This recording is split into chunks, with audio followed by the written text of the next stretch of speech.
எதுக்கு தமிழில் இருக்கணும், ஒரு பொது மொழியாக எல்லாருக்கும் தொடர்பு மொழியாக ஆங்கிலம் இருக்குது, அதோட விட வேண்டியது தானே. பேருந்து நிலையம் வரைக்கும் அங்கே கிரிவலத்தில் முழுக்க கடைபுறம் யார் வச்சுருக்கா? எதுக்கு தெலுங்கில் விளம்பர பலகை வருது? எதுக்கு வருது? எதுக்கு வருது? எதுக்கு வருது? பழனி கோயிலுக்குள்ளே மலையாளத்தில் நீ அறிவிக்கிற, ஐயப்பன் கோயிலில் எனக்கு தமிழில் அறிவிக்கிறியா?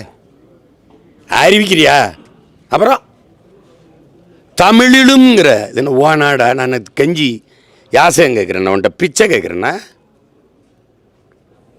ஜூன் 22 மதுரையில் வந்து முருகன் மாநாடு பாஜக சார்பாக நடத்துகிறாங்க. அதுக்கு சிறப்பு ரயில் திட்டம் விட்டுருக்காங்க. அது எப்படி நான் பார்க்குறீங்க? அப்படியாவது ஒரு ரயில் ஓட்டும் விடுங்க. பில்கேட்ஸையே கேவலப்படுத்துகிறாங்க, நான் ஏமாத்துறேன். இவனெல்லாம் இங்கே பாருங்க தம்பி, ஒன்று தெரிஞ்சுக்கிறங்க தம்பி, நீ சந்திர மண்டலத்துக்கு சந்திராயனா அனுப்புகிற சயின்டிஸ்டுக்கு சாப்பாடை என் சம்சாரி தான் அனுப்பணும். நீ விண்கலத்தை விண்வெளியில் ஏவு, விஞ்ஞானிக்கு சோறு என் விவசாயி தான் அனுப்பணும். இதை மூளையில் வச்சுக்கணும், புரியுதா?